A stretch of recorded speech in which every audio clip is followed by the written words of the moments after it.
pinagbibintangang mastermind sa pagpaslang sa mamamahayag na si Percy Lapid na si Bucor Chief General Gerald Bantag.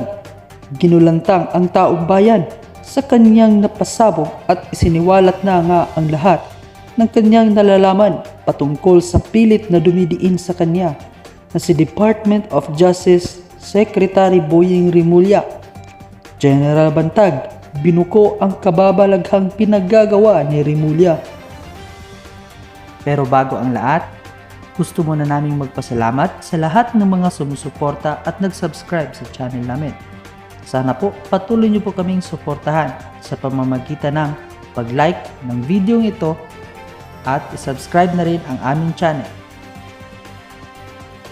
Pinasabog nga ni General Gerald Bantag ang social media matapos itong maglabas sa kanyang pahayag sa SMNI na ang lahat na pinagsasabi ni Department of Justice Secretary Boying Rimulya ay gawa-gawa lang upang paghandaan at magpapango ng kanyang pangalan sa publiko dahil may plano ito sa darating na 2025 election. Ibinunyag din ni General Gerald Bantag na may 2 drug lords sa Bilibid na pinalaya sa utos ni Secretary Boying Rimulya. Nananawagan na din ngayon si General Bantag na bumaba na sa pwesto si Rimulya dahil wala rin naman itong silbi sa gobyerno sa mga samot-saring pinagagawa nito. Suportado naman ng taong bayan ang panawagan ni Gerald Bantag at umaasang madinig ito ng Pangulo na tila ba sarado na rin ang isip at naniniwalang tama ang mga pinagsasabi ni Boying Rimulya sa publiko. Pwede akong magsampa ng kaso, ganun, pero tahimik siya. Wala siyang sagot kung nakukuha nyo. Nakuha nyo? Di ba? Wala siyang sagot. So, wala siyang sagot dyan. Pinurward ko yan. Ano yan? Ipo-forward ko kay SOJ para, SOJ, patayin mo yan. Ganun ba yun? Hindi, yun ang pinupunto nila eh. Pinurward itong video para ipapatay itong si late Percy Lapid. Ipapapatay ko siya kay SOJ. Ngayon, magkasabay din na mayroon kaming group sa PNPA Class 96. Pinurward ko rin yan. Kasama si General Sermonia sa member nun, mga governors, mga politicians, mga USEC, ng iba't ibang sangay ng gobyerno. At sinabi nila, ito Bok, ang gagawin mo, procedure, ang daming sinasabing mahahabang procedure, ipa-blatter mo yan sa nearest police station, ang haba. Pero siyempre kinonsider ko lahat yung payo nila. Andito rin. O ito, marami ring payo sa akin ng mga classmate ko.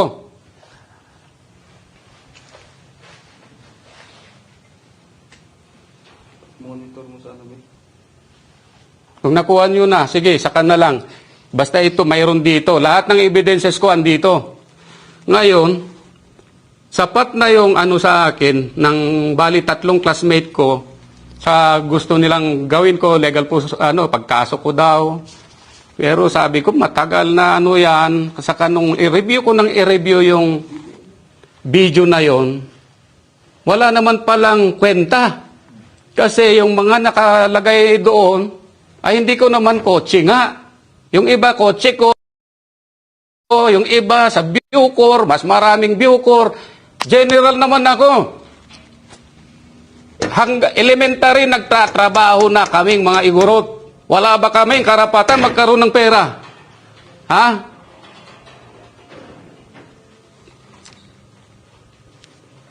Parang gusto kong magmura eh. Sinungaling ka, SOJ. Mag-step down kaya ng challenge ko, wala ka na daw credibility. Wala ka ng moral ascendancy sa pwesto mo. Bakit? Sabi nila. Bakit? Dahil sa anak mo. Asan na? I-press con mo rin. Ang sabi ng mga tao, baka daw nga may lumitaw na middleman din dyan sa kaso ng anak mo. At baka mayroon ding mastermind sa anak mo. At sabi ng taong bayan, baka ikaw daw yung mastermind nagpag-i-import ng marijuana. Dahil alam ng mga kababayan namin, nung lumayas ka dito, ano ang ginagawa mo? Di ba gumagamit ka ng marijuana? SOJ, Boying Rimulya. Kaya challenge daw, bumaba ka na. Kasi ako rin, target ninyo, ng grupo mo, Bucor, para kontrolin nyo yung drug lords doon. Bakit? Dalawang nasa Witness Protection Program, pangalan?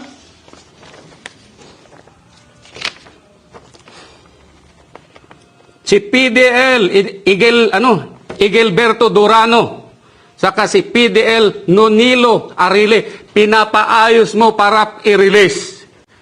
Pero noon ako, makakita lang akong may napaprocess dito sa mga PDL na binubugbog ko, mga tauhan ko. Ikaw, pinaparelease mo. Step down, wala ka ng credibility. Disgrace ka sa DOJ. Ginagamit mo ang DOJ para sumikat ka, para sa 2025? Kawawa naman ang DOJ, Mr. Secretary. Yan ang sinasabi ng taong bayan. Kalukuhan lahat kung ginagawa nyo. DJ, bakit niyo po pinakita yung video kay Kasushi? Boss ko siya eh. Kung anong nangyayari sa akin, tinurong ko talaga siyang boss ko. Sabi niya, para kami magkapatid eh. E di sir, kung baga, kahit wala kang sinasabi, forward mo. Dapat to? Sir, ito nga sana, ano bang dapat kong gawin dito? Pwede ko bang kasuhan ito, sir? Wala eh. Tapos sasabihin niya, galit na galit ako. Ngayon, kung sino yung kumuha nitong video na yon. Sasabihin niya si Percy Lapid. Hindi ako naniniwalin si Percy Lapid yun. Kasi may dalawang unidentified vehicle doon na hindi naman taga doon sa subdivision na yon. Mayroon akong inutusan mag-imbestiga. Tapos, lumilitaw na yung sasakyan na yon ay connected si Secretary Boying Rimulya. Noon pa lang yun. So nakikita mo ang setup. Gusto nila akong palitan nitong Katapang way back August. Alam na pala niya yan. Binibigyan ko siya sana ng resignation ko. Ayaw naman niya.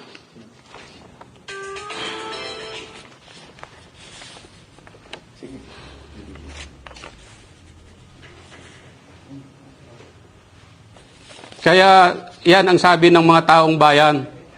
Step down, Mr. Secretary, dahil wala na kayong credibility. Alam ng tao yan kung anong ginagawa nyo. Kinukondisyon nyo ang isip ng tao para ituro ako. Gawain ba yan ng Secretary of Justice?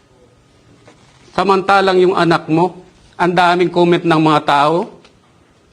As Secretary of Justice, kapag nang-involve yung anak mo, dapat step down ka eh. Hindi eh. Di ba? Kaya sinasabi ng taong bayan din, pumunta ka daw dyan o kaya tinanggap mo yung DOJ para umingay ka, lumaki ka, pangalan mo sa 2025. Dahil hindi mo kailangan ng pera. Gusto mo lang tumaas ang pangalan mo. Dahil sabi ng taong bayan din, sufficient na daw yung pera mo nung binenta mo yung Island Cove mo na ginagamit ngayon ng Pogo operator ng mga Chinese. So, sabi ng taong bayan, maraming pera yan. Kailangan lang niya exposure para sa 2025. So, credibility para sa DOJ, Secretary. Sana mapalitan ito. Yun ang sigaw ng taong bayan. At ako, I will take this opportunity rin na i-correct, itama ko yung nakaraan dahil out of frustration ko, sabi ko, lalaban ako sa gobyernong ito. Kalukuhan yun. Sino ba naman ako para lumaban sa gobyerno? Sabi ko nga, maliit ako. Kakagat oo, pero hindi sa gobyerno. Sa mga sindikato. Bakit niya prinaprocess? Sabi ko ngayong dalawang nasa witness protection. Ano ka protector ka ng mga drug lords? Secretary of Justice, Boying Rimulya. Pinaprocess mo 2 WPP para umalis. Ngayon gusto mo pang paimbestigahan na naman yung mga namatay sa COVID. Tapos nang usapan yun, gusto mo na naman ilabas yun. Tapos itong NBI na ginagamit mo ngayon, kayong mga ginagamit na tao sa NBI, huwag niyong sirain ang pangalan ng National Bureau of Investigation. Tayo, tao na mamatay. Pero ang NBI na pangalan, organization, matitira. Ang DOJ, matitira. Come and go ang secretary. Huwag niyong gamitin na stepping stone yang DOJ para sa inyong sariling ambisyon. Kayo rin nasa NBI personnel. Huwag niyong gamitin ang NBI para gumanti sa akin dahil kayo galit sa akin. At ito sasabihin ko sa PNP, mga pulis, pinagtanggol ko lang kayo, kaya galit ang NBI sa akin. Ang NCRPO na gusto nilang kasuhan noon, pinagtanggol ko yan. Bakit? Walang katapusan na pag-dig up nila, mga documents daw, na wala naman kasi binigyan na namin, kulang pa. Walang katapusan. Nagalit ako. Pinagtanggol ko ang pulis. Ngayon parang pati pulis, inaano na sa akin para, ewan ko, kalaban ko ba? Hindi naman eh. Pero hindi alam ng pulis, pinagtanggol ko kayo. Alam ng mga nakarang chief PNP noon.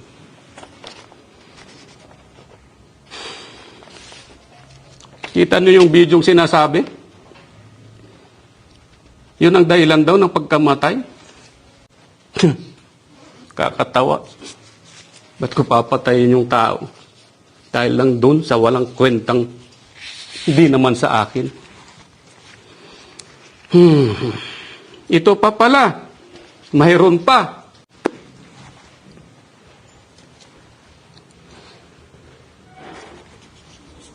Mayroon order itong si Secretary of Justice na kunin ng NBI itong PDL na nasa Witness Protection Program sa ISAP at kinuha nga ng NBI. Wala ngayon. At ang gunman ay related or connected itong German Aguho dito sa Villamor na namatay at dito sa kaibigang Escorial. Sila ang involved sa pagkamatay ng isang judge sa Tagaytay, Cavite. Galit ang mga nasa WPP sa akin. Kung totoong akong nagpapatay, uutusan ko yung galit sa akin. Nakita mo, Escorial, kaibigan niya daw si Villamor na namatay naman. Di ba, kwento ni Escorial yun? Tauhan sila ni German Aguho na nasa Witness Protection Program na galit mga yan. Gustong-gusto akong patayin. Yan ba ang mga utusan ko? Kalokohan lahat. Yan lahat ay tanong din ng taong bayan. Kaya ako lumitaw ngayon. Yun lang masasabi ko at maraming salamat kay Pastor Kibuloy at sa kabuuan ng SMNI.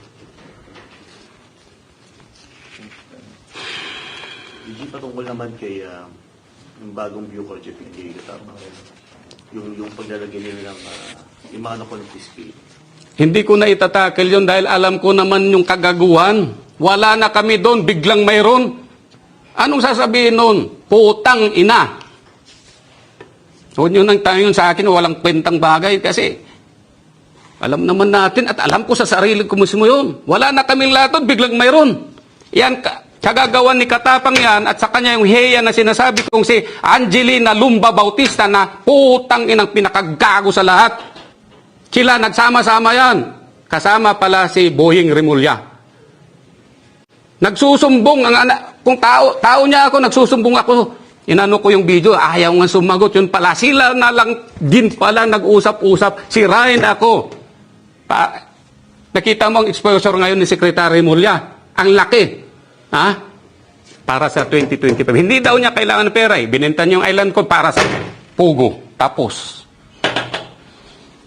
Ang mga nangyayari sa Bucor, gawin nilang lahat. Alam ng taong bayan, hindi totoo yun. At alam ko sa sarili ko.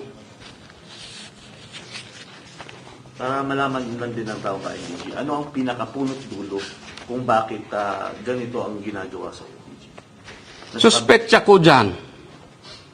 Mga sindikato, narco-politics, noon pa man yan WPP umiiyak, ayaw pumunta sa akin. Ito nangyari, inutusan kami ni Secretary of Justice.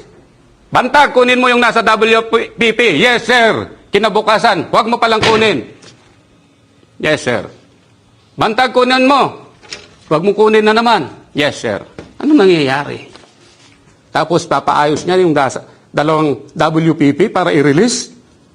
Sino ako para kumontra sa Secretary of Justice? Sabi ko sa mga tao ko, kahit masamang loob ko, sabi ko, tignan nyo, baka pwede yan.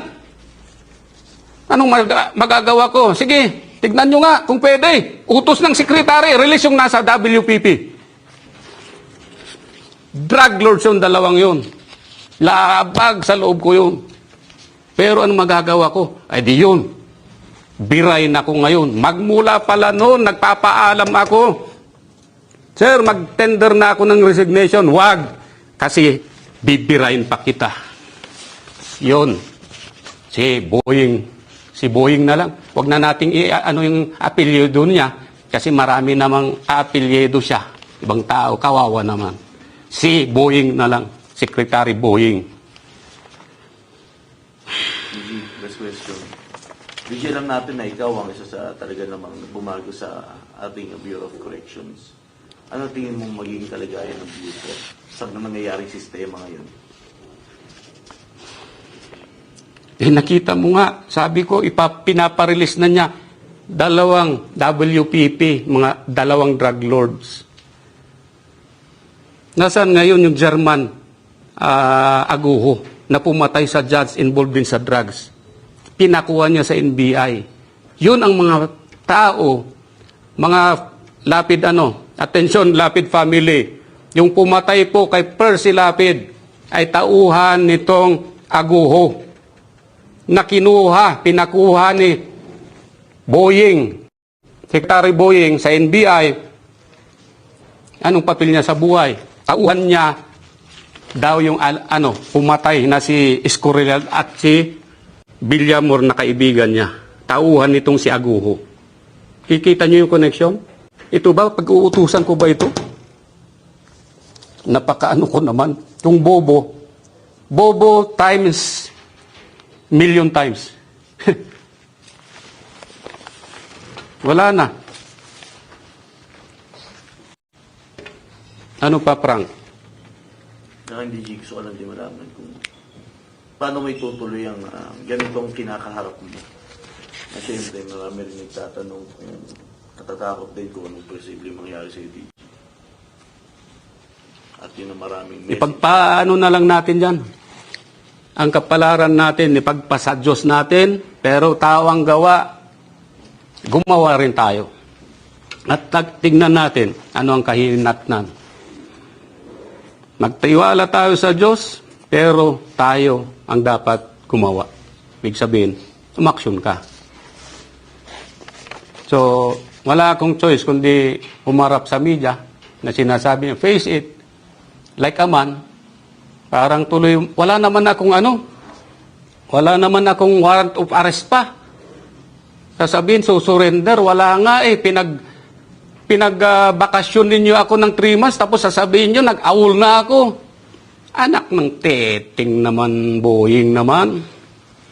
Wala kang kwentang sekretary, step down ka na, mawalang galang. Huwag mong sirain ang magandang pangalan ng Department of Justice, pati ng NBI.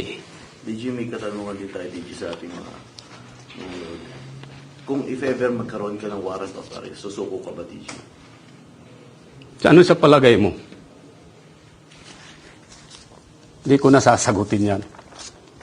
Pero hindi ako para sa lumaban sa gobyernong ito. Dahil alam ko, sabi nga ni Secretary Boying, yung namatay daw, dying declaration. Sasabihin ko rin, baka ito na rin yung dying declaration ko. Baka patayin na rin ako. At sino papatay sa akin? Baka mga sindikato. Sinong mga sindikato?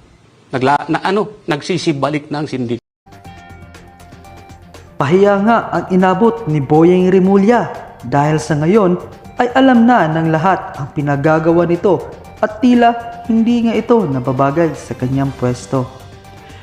Ano ang inyong masasabi, reaksyon o opinyon sa balitang ito? Mag-comment lamang sa baba at huwag kalimutang i-like ang aking video at i-subscribe na rin ang aking channel. Pakihit na rin ang notification bell para sa updated na Daily News PH. Maraming salamat!